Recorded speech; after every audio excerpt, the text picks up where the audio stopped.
Fé.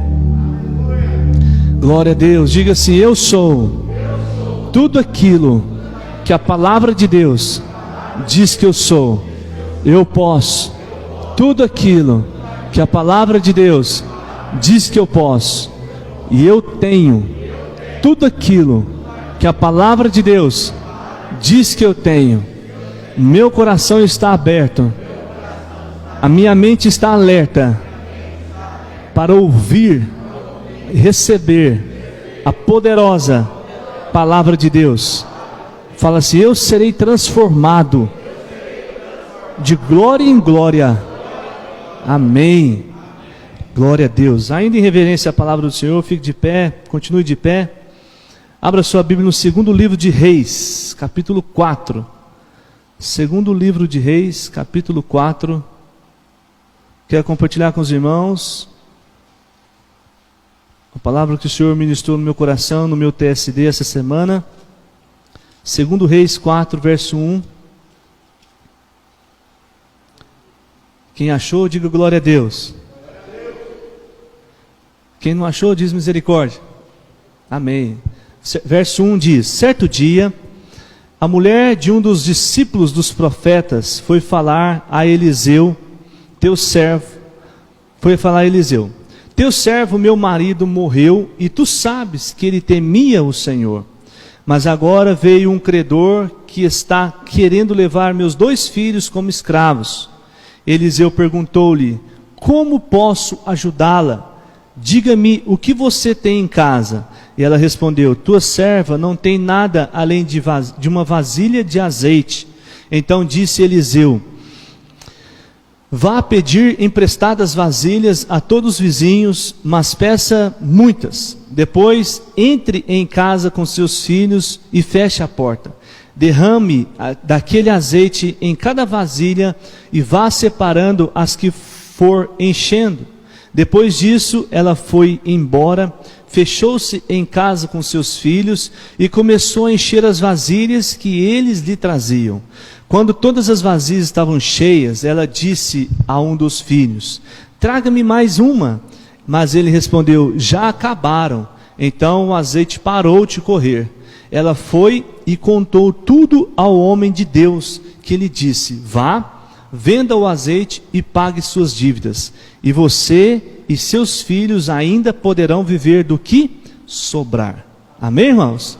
Pode se sentar em nome de Jesus. A palavra nessa manhã tem o tema superando a crise. Amém, irmãos? Sei que nós estamos falando muito dessa palavra e às vezes dá um certo temor.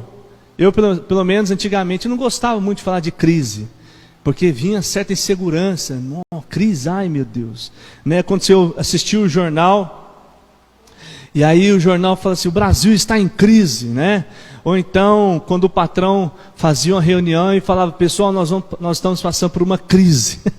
Vinha aquele temor dentro de nós, né? Fala: ai meu Deus, e agora? Vai mandar alguém embora e tal. E nós temos ouvido falar muito sobre isso. Realmente, queridos, nossos dias não têm sido fáceis, dias fáceis, né?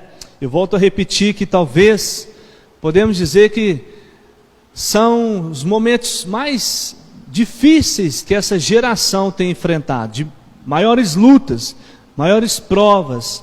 Eu não tenho dúvida de maiores ataques à nossa fé, para realmente muitas pessoas abandonarem a sua fé, não é?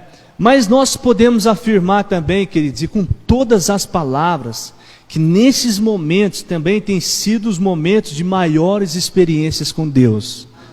É verdade? Maiores experiências com Deus. Eu tenho certeza que cada um aqui poderia citar uma experiência com o Senhor, de um livramento, de proteção, de cuidado da parte de Deus, não é? Quantas experiências nós temos recebido do Senhor, né, de provisão, irmãos.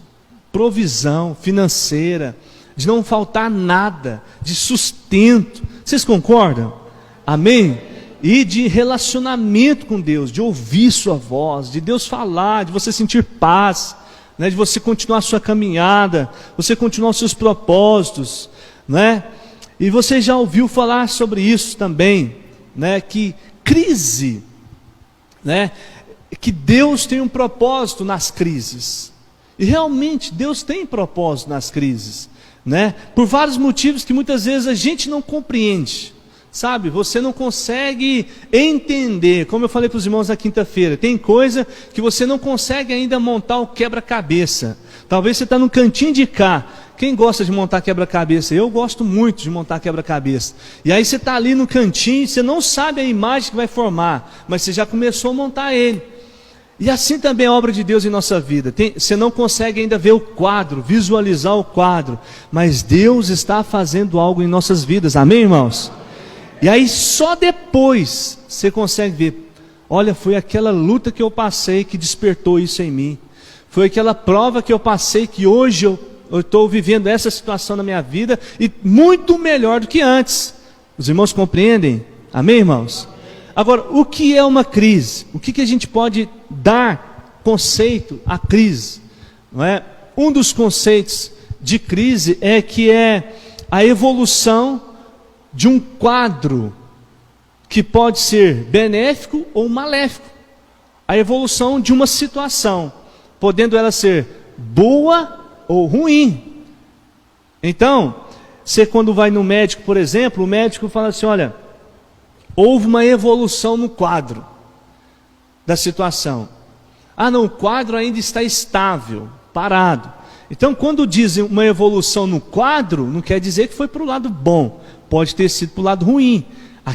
Aquele probleminha aumentou. Ou então houve uma evolução no quadro, houve uma melhora nos efeitos do remédio. Então isso é uma crise, um dos conceitos de crise. Agora, queridos, a crise, ela nos tira da situação segura e conhecida que nós estamos vivendo e nos leva para um contexto desconhecido e incerto. Já percebeu isso? Ela te tira de uma situação confortável, segura, que você estava acostumado, vivendo ali, e te leva para um momento desconhecido. Você não sabe como que vai ser, incerto. E essa mudança repentina, você vai entender, você vai perceber também, que ela exige de nós o quê? Uma decisão, uma tomada de decisão rápida, urgente. Para quê? Para que você consiga vencer, né, aquele cenário que se apresenta diante de você. Então você tem que agir rápido, você tem que pensar rápido. Por exemplo, um empresário que tem lá a sua empresa e percebe que as vendas caíram. Ele tem que reunir a equipe de vendas e tomar uma decisão rápida para quê? Para não deixar cair mais. Então ele vai baixar o preço, ele vai fazer promoções, ele vai ver como está sendo, pegar o feedback dos vendedores, não é assim, Eli? E sabe, olha, o que vocês estão achando do mercado, o que está acontecendo? Aí cada um vai falar uma coisa e diante daquele novo cenário o empresário fala o quê? O dono da empresa, ele fala o quê? Olha, então nós vamos fazer uma promoção.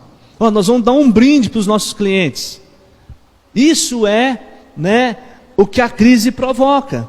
Mas, queridos, a crise, ela é vista como uma ocasião de crescimento. Pode ter certeza disso. A crise é vista como uma ocasião de crescimento. Por quê, pastor? Porque ela provoca em nós o desenvolvimento da nossa capacidade de reação às situações desfavoráveis, às situações desagradáveis. Ela provoca em você essa capacidade de reagir àquilo que está te incomodando, né? Aquilo que está sendo desfavorável a você. Uma crise, queridos, por pior que seja e difícil de enfrentar, ela revela forças, potencialidades e habilidades para você enfrentar os desafios. Amém? Ela revela isso em você, forças, habilidades que muitas vezes estavam escondidas, inutilizadas. E além disso, ela te obriga a aprender novas habilidades que talvez você nunca aprenderia em outras situações. Esses são os benefícios, um dos benefícios de uma crise, né? Na prática, eu peguei aqui umas situações para poder citar para você como exemplo.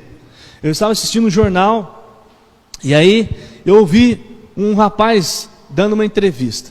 E aí esse rapaz, ele tinha uma cantina, um restaurantezinho pequeno. Já viu aqueles restaurantezinhos pequenos que você vê ali 5 mesas, né? E o pessoal do trabalho passa ali e come o PF. O PF, né? Come prato ali rapidinho, né? E depois vai embora, né? Depois à tarde o pessoal vai lá e toma um cafezinho. Então esse restaurante funcionava bem. Era a provisão da família, era a renda familiar daquela família, aquela pessoa, aquele rapaz que era o dono do restaurante. Com a pandemia, o que aconteceu? Os clientes sumiram. O pessoal com medo parou de ir lá, né? Aí teve que demitir as cozinheiras, teve que demitir os garçons. E aí o que ele pensou? Bom, ou eu fecho e me entrego a essa crise, ou eu faço alguma coisa.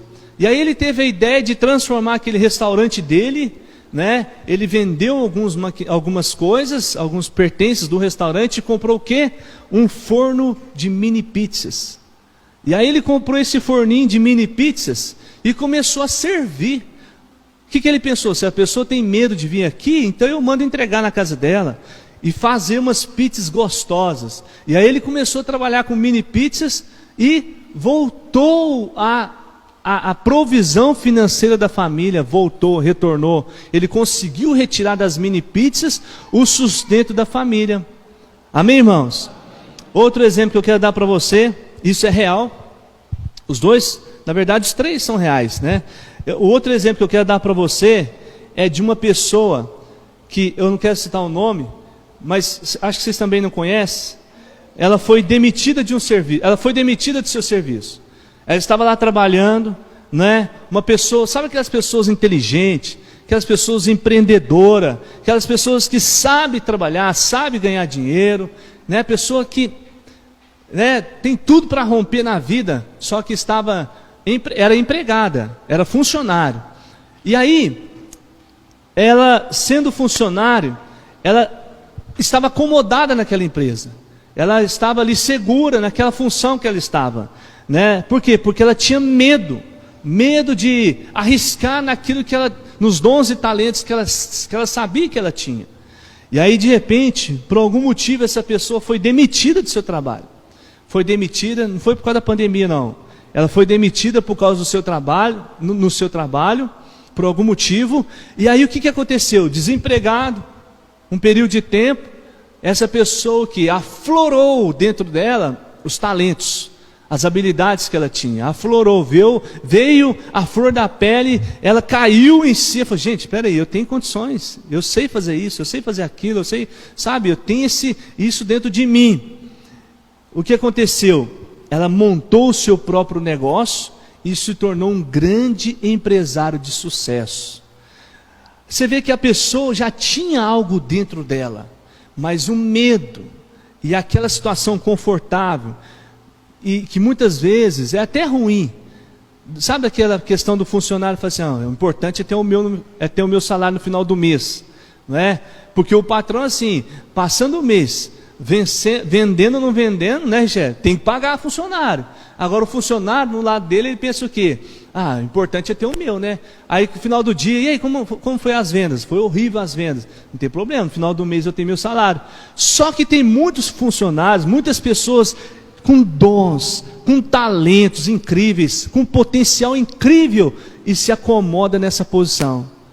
Não, o importante é ter o meu salário e meio. Você está entendendo, querido?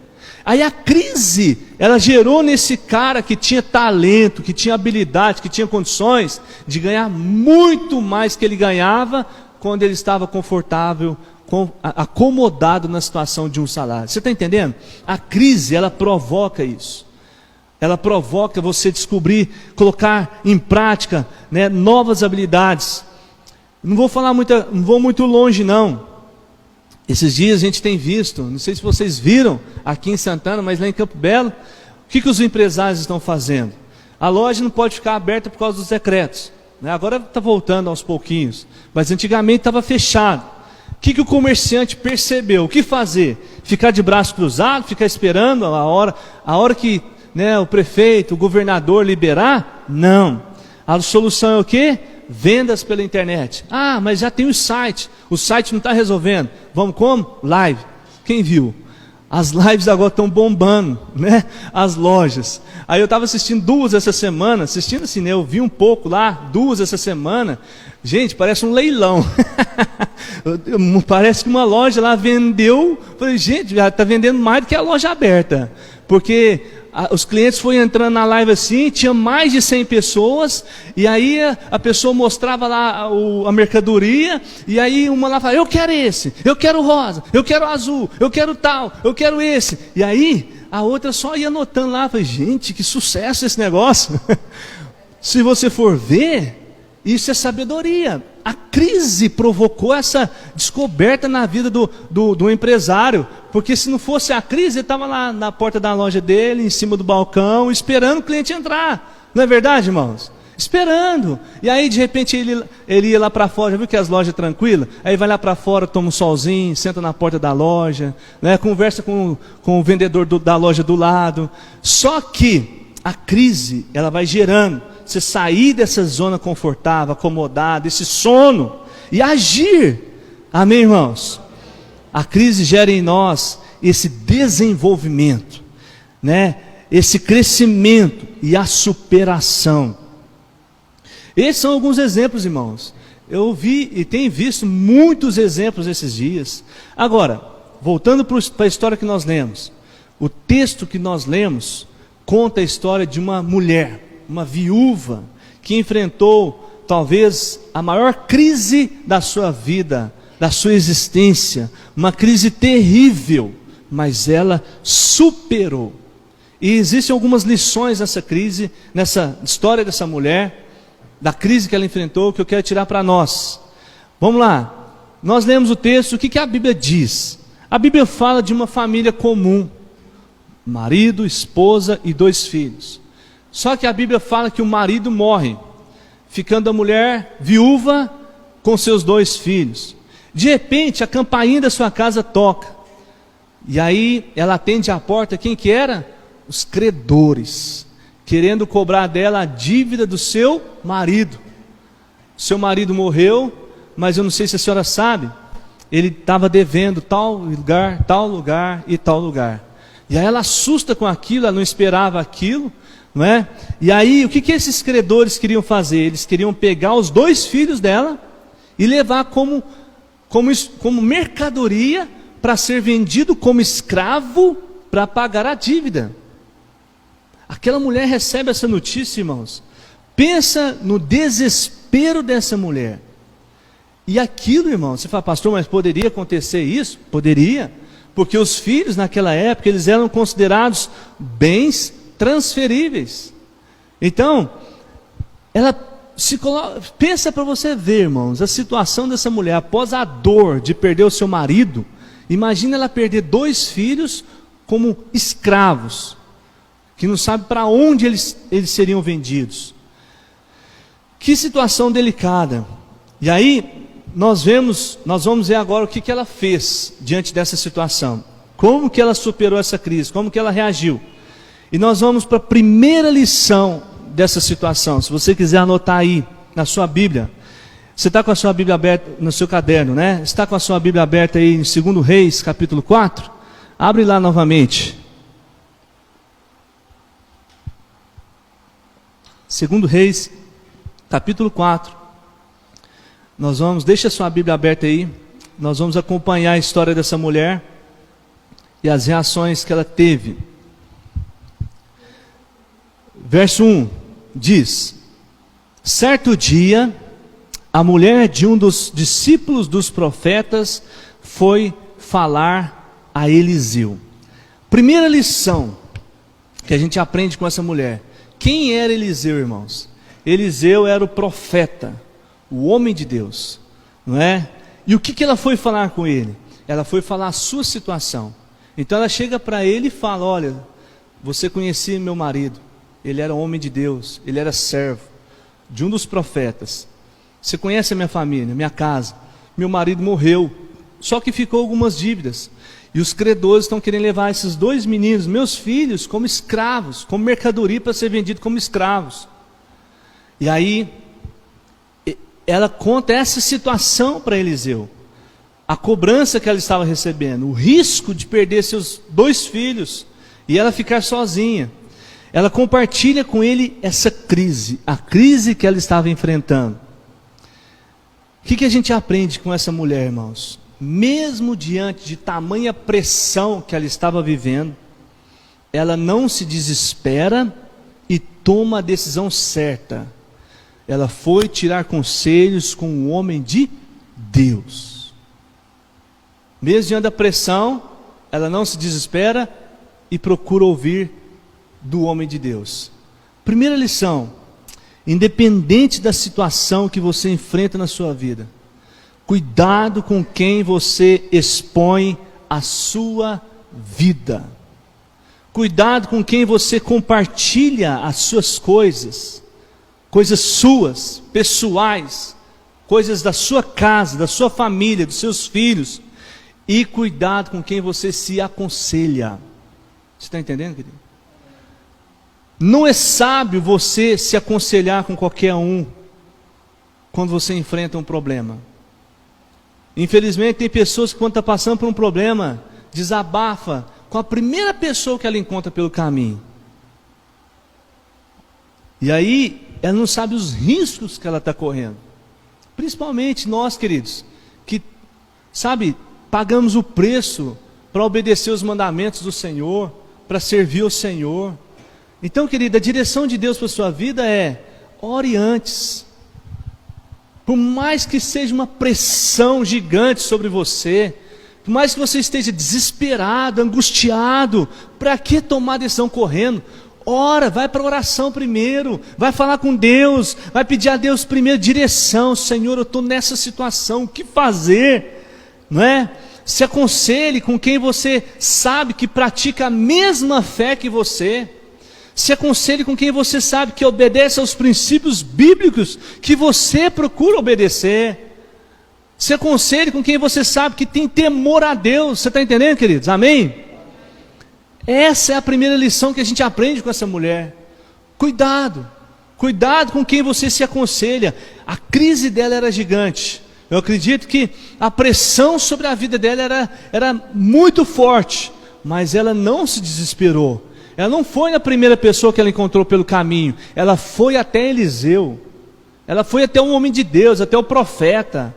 Então, antes de você se falar, abrir a sua vida, sua família, expor a sua esposa, o seu casamento, os seus filhos, para compartilhar a luta que você está enfrentando com seus filhos, ao invés de você falar com a primeira pessoa que cruza no seu caminho e desabafar com ela, vá para a oração. E Deus vai te dar direção. Olha, peça conselhos para fulano de tal, né? Vai conversar com fulano de tal, peça oração para fulano de tal. Amém, queridos? Segunda lição, no verso 3, sua Bíblia está aberta, diz: então Eliseu disse: vá pedir emprestadas vasilhas a todos os vizinhos, mas peça muitas. Depois entre em casa com seus filhos e feche a porta. Olha que interessante. Eliseu fala para ela entrar em casa com seus filhos e fechar a porta. Por que será que Eliseu dá a ela essa direção? Entrar e fechar a porta. Será que é para ela, quando a campainha tocar, não atender mais? Finge que você não está aí, né? Finge que está todo mundo, finge que você mudou. Não era isso. Sabe por quê? É porque Eliseu passa para ela, né, a visão, a direção de que fechar a porta é símbolo de proteção. Quem dorme com a porta aberta aqui? Alguém dorme com a porta aberta? Janela aberta? Ninguém, né? Por que você fecha a porta? Porque você, vai que alguém entra aqui, não é? Então, fechar a porta é símbolo de proteção. E o que ia acontecer lá dentro da casa dela pertencia ao Senhor, a ela e aos filhos dela, e mais ninguém. A gente vê aqui, queridos, Deus querendo algo particular com essa família. Deus querendo algo entre ela e seus filhos. Fechar a porta significa liberdade para intimidade, né? Então, quando você vai trocar de roupa, você fecha a porta do seu quarto. Isso para quê? Para você ter liberdade. Não é? Quando você está num banheiro, você vai tomar um banho, você fecha a porta. Isso traz liberdade para a sua intimidade. Então ela precisava de algo, um momento entre ela e seus filhos. Fechar a porta significa que ninguém terá acesso aos segredos, né? A não ser somente o Senhor. Ou seja, a casa fechada, algo iria acontecer lá, que ia ficar só entre ela e seus filhos e o Senhor. Ninguém ficaria sabendo, mas só o Senhor. E fechar a porta também iria ajudar ela a se guardar das interferências indevidas. Sabe o que quer dizer isso? Traduzindo para o nosso português, nossa linguagem popular, palpites. Palpite, o que não falta, né? Fechar a porta e livrar ela dos palpiteiros da vida. Por que você fecha na porta da sua casa aí? Quem que é aqueles dois que estiveram aí cobrando vocês? O que está acontecendo com você? O que eles queriam com seus filhos? Já viu o povo que quer saber de tudo? E aí iria acontecer algo ali na casa dela, você vai entender depois, que as pessoas iam começar a perguntar, mas para quê? Por quê? Não é? O que você vai fazer? O que está acontecendo? Então, fechar a porta iria guardar ela desse momento. Segunda lição que a gente aprende com essa mulher, com essa situação.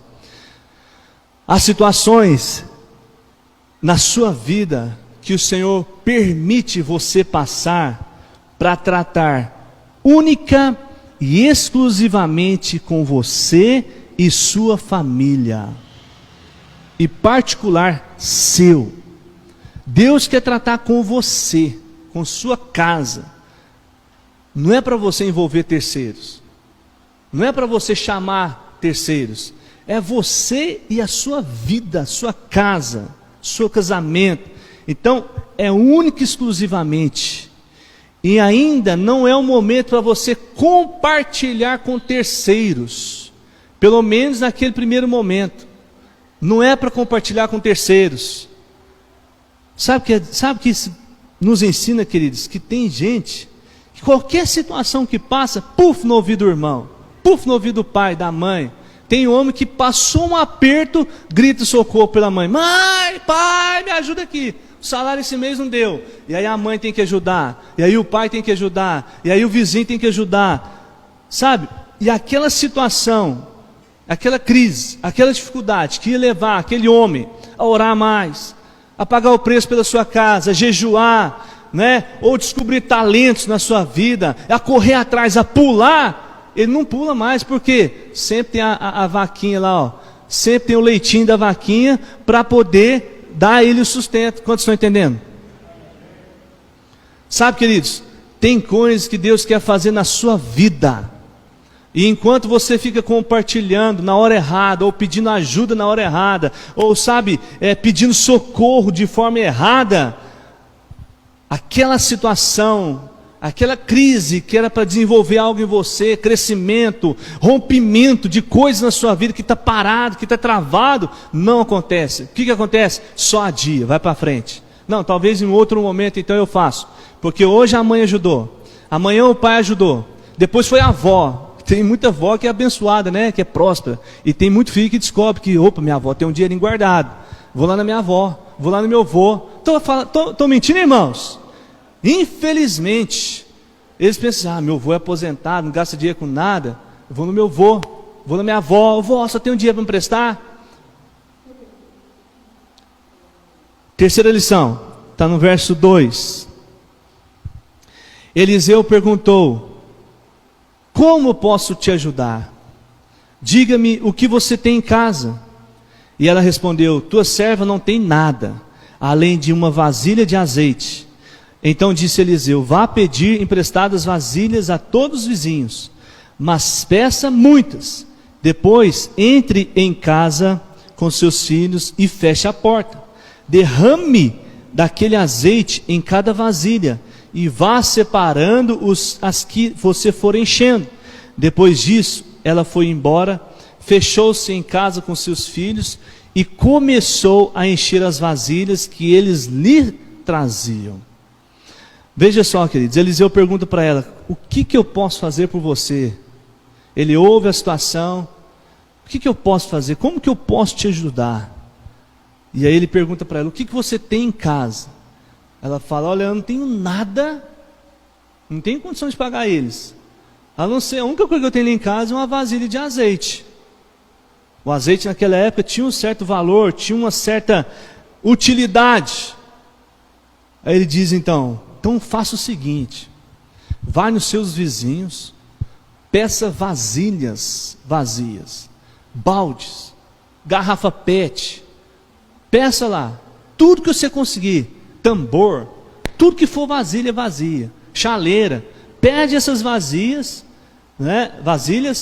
e traz para dentro da sua casa tudo que você conseguir mesmo, o máximo que você conseguir. Feche a porta da sua casa e derrame o azeite nessas vasilhas e vai enchendo. E diz a palavra, irmãos, que assim ela fez. Você vai ver o resultado daqui a pouco. Sabe, queridos, ouça bem a terceira lição: a multiplicação. Ali houve uma multiplicação do azeite. É a multiplicação. É uma multiplicação, ela depende de uma matriz geradora. Qualquer multiplicação depende de uma matriz geradora. O milagre nunca parte do zero, do nada. Ela demanda uma unidade, seja o que for: um pão, um azeite, um peixe, um frasco de azeite, uma oferta, seja o que for. É esta unidade que vai gerar um milagre na sua vida, é essa unidade que vai gerar um milagre. E ela sempre tem origem em nós. É em mim, em você, e não em Deus. Você entendeu? Então, a multiplicação, ela depende de uma matriz geradora, de uma unidade, de alguma coisa que você entrega, que você abre mão, que você oferta. É por isso que o princípio do dízimo da oferta, irmãos, é poderoso. Que para você experimentar, só você obedecendo, e aí você vai ver a provisão, e você vai ver que não tem explicação. Então, o milagre, ele não parte do zero. Ele precisa de uma unidade de algo, seja o que for, uma unidade. Então, por exemplo, eu já passei por experiências assim, de às vezes precisar de um valor financeiro. Eu falei: Deus, eu preciso desse valor, então eu vou ofertar esse valor, porque eu sei que o Senhor vai me honrar. E aí não é uma troca, irmãos, é a oferta. Deus está ali, o princípio é esse princípio da matriz geradora de milagre, de provisão. Então, quando você primeiro oferta, depois vem o milagre, vem a provisão, vem a multiplicação.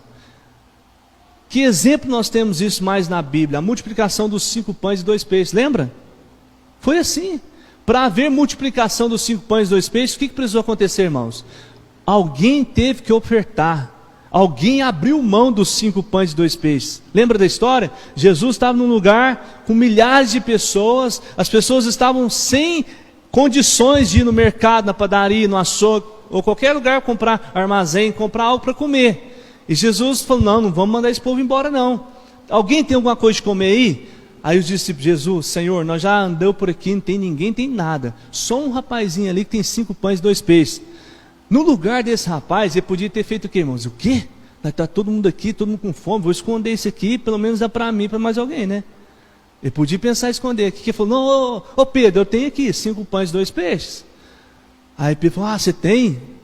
Deve que Pedro cresceu o olho e falou: opa, pelo menos um pedacinho de pão dele eu pego.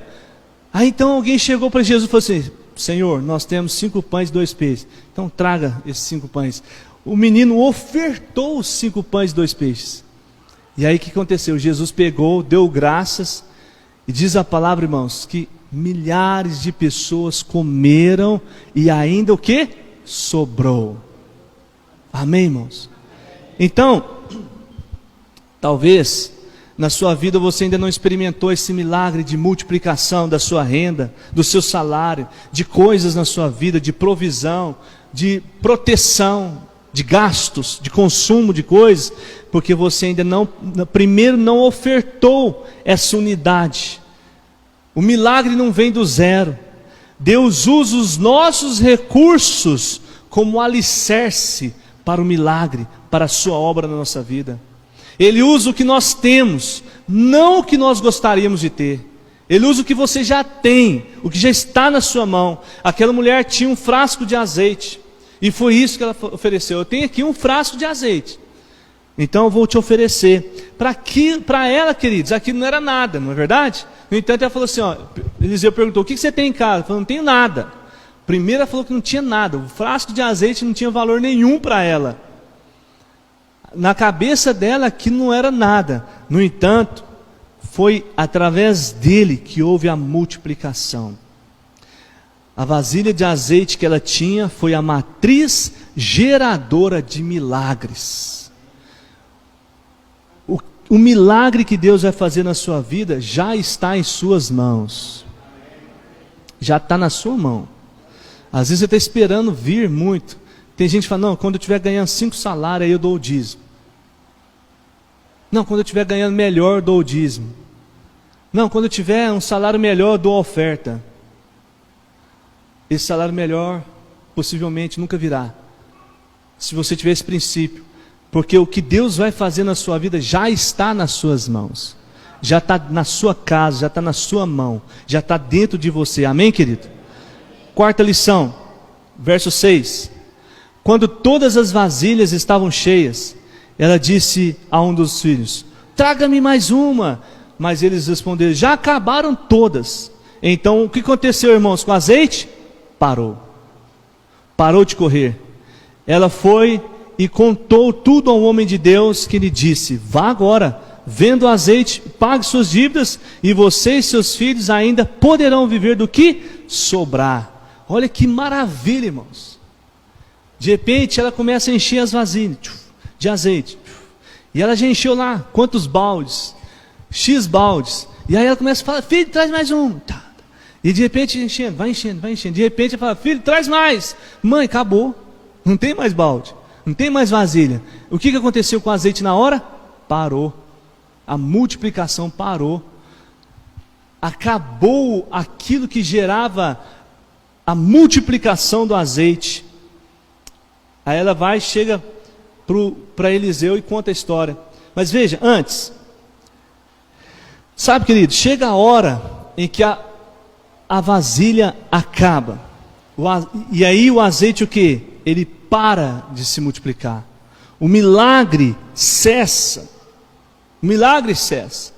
É como se abre a torneira e não saísse água mais. Então ela volta ao profeta, ela vai até Eliseu e ela conta o que aconteceu. Aí Eliseu fala para ela assim, olha, então pegue esse azeite que tem valor, venda ele, paga as suas dívidas e viva do resto. Olha só que maravilha, irmãos.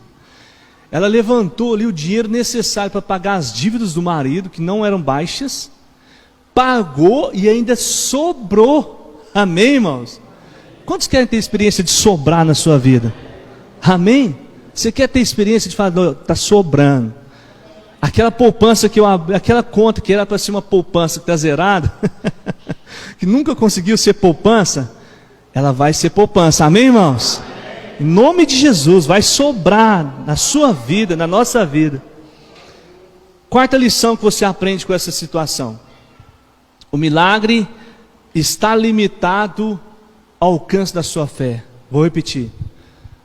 O milagre na sua vida está limitado ao alcance da sua fé.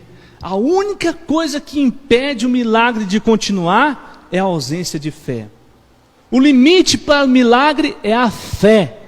No caso daquela mulher, pode ser medido por quantidade de vasilhas que ela estava disposta a pedir.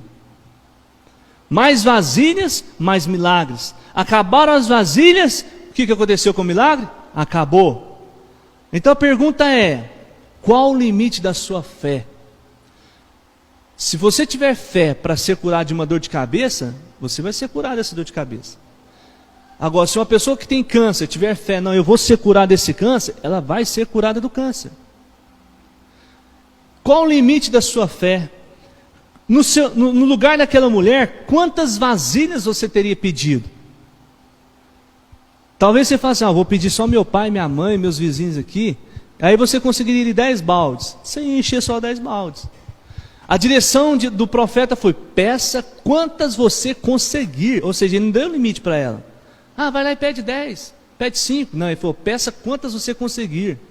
A fé daquela mulher levou ela a encher, irmãos, a quantidade de vasilhas suficiente para vender e sobrar. A sua fé vai te dar graça, sabedoria suficiente para você administrar a sua renda e sobrar. Você recebe, irmãos? Amém. Vou te dar outra oportunidade. A sua fé vai te dar sabedoria para você, administrar a sua renda e ainda sobrar. Amém? Amém? Administrar de maneira sábia. Eu te pergunto de novo, quantas vasilhas você teria coragem de pedir? 10? 40? Pedir as coisas emprestadas dá trabalho, não dá, irmãos? Misericórdia, preguiça que dá. Você chega e fala, presta um balde seu, mas para quê? Vou usar para lavar roupa, né? Não, daqui a pouco te entrego. Não demora não, viu? Imagina, é assim que se escuta. Você tem garrafa PET? Vou trocar. A coca sai mais barata quando eu levo essa aqui. Sabe, as pessoas perguntam, especulam. E é por isso que eles mandam fechar. Fecha a porta, que a sua casa vai ter muita riqueza, vai ter muita prosperidade lá. E as pessoas vão falar, o que ela está fazendo? Olha a quantidade de balde, olha os barris que ela tem lá, olha os tambor de azeite. Como que ela conseguiu isso? Você está entendendo, queridos? Pedir emprestado dá trabalho. Você precisa, percorrer a vizinhança, sair da sua casa, sair da zona de conforto, talvez andar no sol quente, né? Talvez ficar enfrentando perguntas. Pedir emprestado é preciso disposição, não é? Humildade e fé. Porque talvez ela poderia falar assim, não filho, não precisa mais não, já tem aqui 20 balde. Precisa mais não, acho que isso aqui já dá, não sabia o que ia acontecer. Mas poderia ter falado para o filho, não precisa mais não. Mas não, ela foi pedindo. Acho que os filhos dela devem ter rodado o bairro inteiro pedindo vasilhas. Uma a uma as vasilhas foram cheias de azeites. E a experiência que se repetiria alguns séculos mais adiante com Jesus, que foi a multiplicação dos pães. Os discípulos iam partindo o pão, 5 pães e 2 peixes, partiu o pão. Os 5 pães não acabavam. Já foi muito tempo 5 pães, já tem mais de 1000 pessoas comendo. E está lá partindo o pão. Os 2 peixes virou não sei quantos peixes. Por quê? Porque houve uma multiplicação. Mas tudo começa com o que, irmãos? Uma oferta a Deus. Do único e essencial recurso que ela dispunha. Ela tinha um frasco de azeite. E ela ofertou esse frasco. Com Jesus foi também os 5 pães e 2 peixes. Você entende, querido? Quinta lição. Eu queria falar com você, encerrando essa palavra. No verso 7, Eliseu disse para ela, vá, venda o azeite e pague as suas dívidas. E você e seus filhos ainda poderão viver do que sobrar. Sabe, queridos, nós começamos a palavra falando de crise, né? O tema é superando a crise. Essa crise, ela está batendo nas portas de todos nós. Ela está batendo na porta de todos nós. Do rico, do pobre, do branco, do negro, do brasileiro, de todos nós temos enfrentado essa crise. Eu tenho percebido que ela quer nos tornar escravos, reféns de algo que não é o plano de Deus para nós, e muito menos a vontade dele para nós, a perfeita vontade dele para as nossas vidas. Eliseu diz à mulher, vá e venda o azeite. Sabe, Eliseu está dizendo para ela: seja empreendedora, seja uma negociadora. O que a gente aprende com isso, irmãos? Ainda houve a necessidade de mais um movimento daquela mulher. Lembra que eu falei para vocês que a crise, ela provoca isso em nós? Ela provocou isso na mulher. Mais um movimento, mais uma ação. Ela precisou se tornar o que, irmãos? Uma comerciante. Uma comerciante. Ela precisou vender o azeite. A quinta e última lição que a gente aprende nessa situação, eu poderia ter falado mais muitas aqui, mas eu quis, o Espírito Santo me deu essas direções para essa mensagem. Existem outras, várias outras, mas a quinta lição, e eu quero encerrar, ela fala que para superar uma crise, você precisa sair da sua zona de conforto. Não tem outro meio. Você precisa sair do comodismo e começar a agir pela fé. Pela fé. Sair da zona do conforto. Isso pode falar do horário que você acorda. Isso pode falar de tempo de lazer que você tem. Isso pode falar dos confortos de gastos desnecessários. Isso pode falar, sabe, de situações na sua maneira de administrar.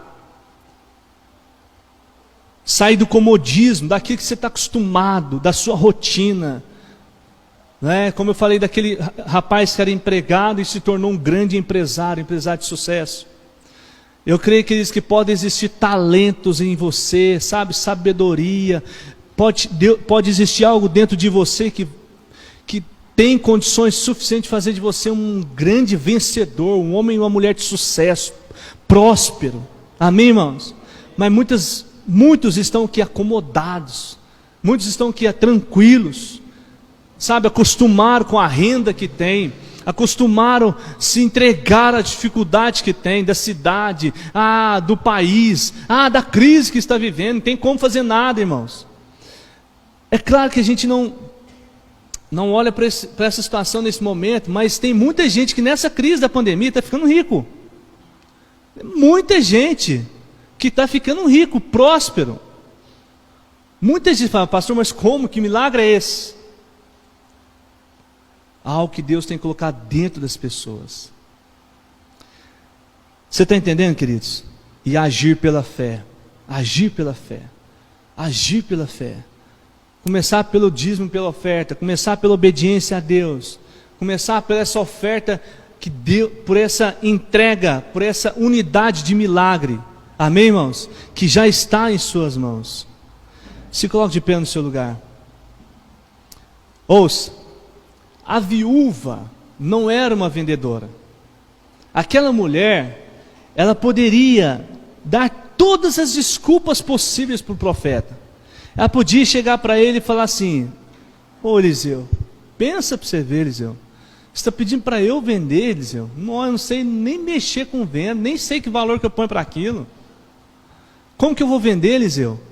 Ela podia ter falado, irmãos, um monte de desculpa para Eliseu. Eu falei: Eliseu, eu estou com um balde lá em casa de 10 litros de azeite, como é que eu vou sair com isso na rua? Eu não tenho carro, como que vai ser a logística disso? Ela não deu desculpa nenhuma. Ela precisou ser uma empreendedora, uma vendedora, né? Ela decidiu obedecer a direção do profeta. Ela foi e vendeu. E a sua ação obediente salvou a sua família da escravidão. Amém, queridos? Eu estava pensando, que situação é essa? Como pode isso? A crise, ela faz como aqueles jogos de QI, de celular mesmo. Você tem joguinho no seu celular? Eu gosto. De vez em quando eu baixo uns, jogo um tempinho, jogo fora e deleto. Por quê? Jogos de QI, que faz você pensar com a cabeça. Isso é bom, viu, irmãos? Isso atarda o seu envelhecimento, viu? Palavras cruzadas, esse eu não gosto não, mas é bom também. Cientificamente esses jogos são interessantes para a sua saúde. Mas o que eu quero dizer é que para você, a crise é como se fosse esses jogos de QI. O que eu gosto? Sabe aquele joguinho que é de, tipo, eles vão diversificando, mas é o mesmo. Pode ser carro, pode ser caixinha, pode ser bola. E aí tem um buraquinho só, um quadrado, só com uma saída. Aí você tem que passar a bola por aquela saída. Você tem que passar a caixinha por aquela saída. Só que tem um monte de coisa na frente. E você tem ali alguns movimentos. Quanto menos movimento, mais o seu QI está elevado. Quanto mais movimentos, você está precisando dar uma melhorada. A crise é isso. Imagine você dentro do quarto e fala assim: olha, tem só uma saída para você sair desse quarto. Como que você vai sair? Não é pela porta nem pela janela, mas você tem que sair. Você tem que se virar e sair. Aí o que você faz? Eu arranco a telha desse aqui, ué. Pronto. Então, a crise faz você desenvolver algo. Você está entendendo, queridos? Eu lembrei aqui, já vou encerrar, de 4 homens que estavam com uma crise. E qual que era a crise? De um cara que estava doente, paralítico. E ele precisava, e eles queriam que esse cara encontrasse com Jesus. Só que a igreja estava lotada, não tinha como entrar. Eles podiam muito bem falar assim: ah, não dá não, já era, perdeu o culto, perdeu, né? Outro momento a gente vem cá. Mas não, eles falaram assim: não, ele vai ter um encontro com Jesus e ele vai ser curado. O que eles fizeram, irmãos? Quem lembra da história? Para onde que eles foram? Telhado. Desceram o enfermo com 4 cordas. Imagina, o culto acontecendo, descendo aqui com 4 cordas pendurado, cada um segurando uma corda. E o que aconteceu com o final da história, irmãos? Ele foi curado. O milagre aconteceu. Você está entendendo? O milagre aconteceu porque eles tiveram uma ação. O milagre vai acontecer na sua vida quando você começar a agir pela fé. Eu queria que você fechasse seus olhos, em nome de Jesus. Eu não sei qual crise você está enfrentando. Eu não sei se você está enfrentando. Talvez você não esteja enfrentando nenhuma crise. Amém, aleluia, glória a Deus. Mas pode ser uma crise de relacionamento com o filho, dificuldade com o filho não quer nada com Jesus. Sabe, mas eu te pergunto, que movimento que você vai fazer? Amém, irmãos? Que movimento você vai fazer? Comece a orar nesse momento, comece a orar. Abra a sua boca, em nome de Jesus, que o Senhor fale mais ao seu coração. Abra a sua boca agora e comece a falar com Deus.